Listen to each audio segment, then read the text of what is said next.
معزز خواتین و حضرات، السلام علیکم ورحمۃ اللہ وبرکاتہ۔ اللہ رب ذوالجلال سے دعا ہے کہ اللہ ہم سب کو اپنے خاص فضل و کرم سے سکون اور راحت والی زندگی عطا فرمائے۔ میرے عزیز دوستو، آج کی ہماری جو ویڈیو کا عنوان ہے وہ یہ موذی جانور، مثال کے طور پر آپ دیکھ لیں، بعض دفعہ پاگل کتا ہوتا ہے وہ کاٹ لیتا ہے، بعض دفعہ آپ دیکھتے ہیں کالے رنگ کا سانپ ہوتا ہے۔ یہ جو کالے رنگ کا سانپ ہوتا ہے نا، یہ بہت زہریلا ہوتا ہے۔ اس کے ویسے تو کئی اس کے لیے وہ ہیں، سانپ کے کئی اجسام ہیں، کئی مختلف قسمیں ہیں، لیکن خاص طور پر اس چیز کے میں جو آپ کو بتا رہا ہوں اس کے لیے یہ عمل ہے۔ اگر کالا سانپ کاٹ لے اور اس کے بعد آپ کو آرام نہ آئے، حتیٰ کہ یہ بعض دفعہ میں نے مریض دیکھے ہیں، ڈاکٹر بھی علاج کرتے ہیں، اس سے بھی آرام نہیں آتا، وہ زخم خراب ہو جاتا ہے، اس کے جسم سے وہ زہر ختم نہیں ہوتے ہیں۔ انشاءاللہ العزیز اس کا روحانی جو علاج ہے بہت ہی مجرب، بہت ہی عمدہ، بہترین علاج اور بہت مختصر، یہ بھی نہیں ہے کہ بہت لمبا علاج، بہت مختصر علاج ہے۔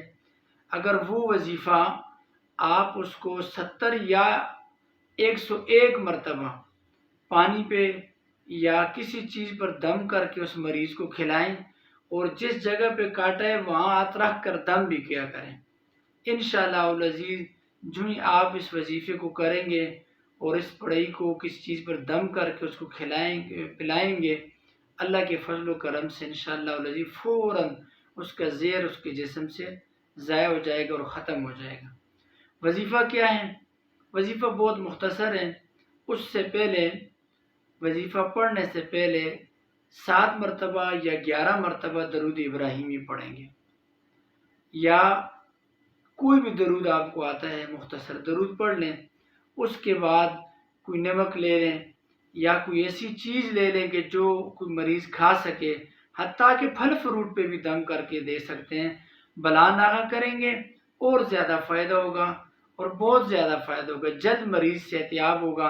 اور اگر کاٹ لیں، کاٹنے کے فوراً بعد اگر یہ عمل کر لیں، اور یہ اس کے ایک اور طریقہ یہ ہے کہ اگر نمک پر کر کے دم کر کے اس کو وہ نمک کسی چیز میں حل کر کے پلا دیں، بعض دفعہ بلڈ پریشر کا مریض ہے تو وہ نہیں استعمال کر سکتا، تو پھر صرف پانی پہ یا عرق گلاب لے لیں، اس پہ دم کریں، وہ ایک ڈھکنا اس کو پلائیں، 2 ڈھکنے پلائیں، تو فوراً اس جگہ پہ بھی دم کریں۔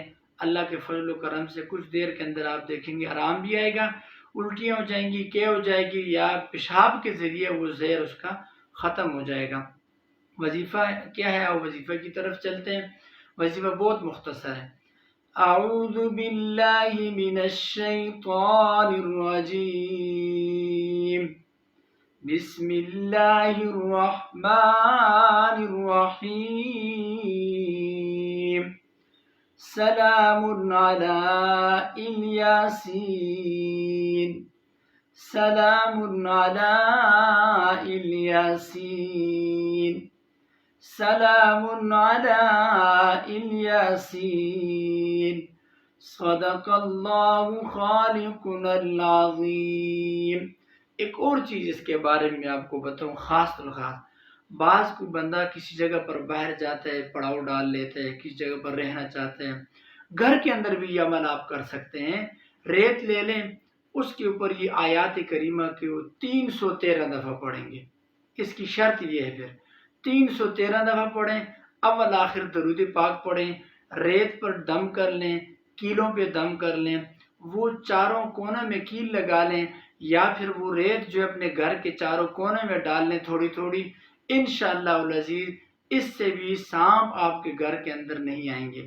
ہاں، اگر سانپ اندر پہلے سے ہوئے تو پھر طریقہ یہ ہے کہ 3 کونوں میں ریت ڈال لیں، ایک کونا، ایک سائڈ خالی چھوڑ دیں، اللہ کے فضل و کرم سے وہ راستے سے نکل جائیں گے۔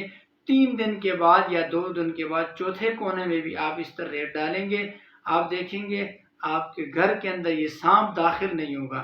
ویسے اس کا ایک اور طریقہ یہ ہے کہ آپ اس کو عشاء کی نماز کے بعد یا فجر کی نماز کے بعد روزانہ اپنے وظیفے میں رکھیں، بہترین اس کا آسان طریقہ ہے، صبح 7 مرتبہ پڑھ لیں، اول آخر 2 2 3 ایک ایک دفعہ 3 3 دفعہ درود پاک پڑھ لیا۔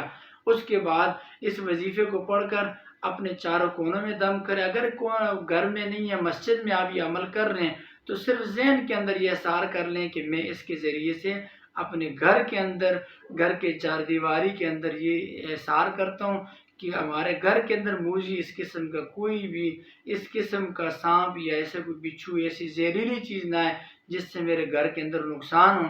تو یہ بہت مجرب وظیفہ ہے۔ اللہ ہمارا حامی و ناصر ہو۔ السلام علیکم ورحمۃ اللہ وبرکاتہ۔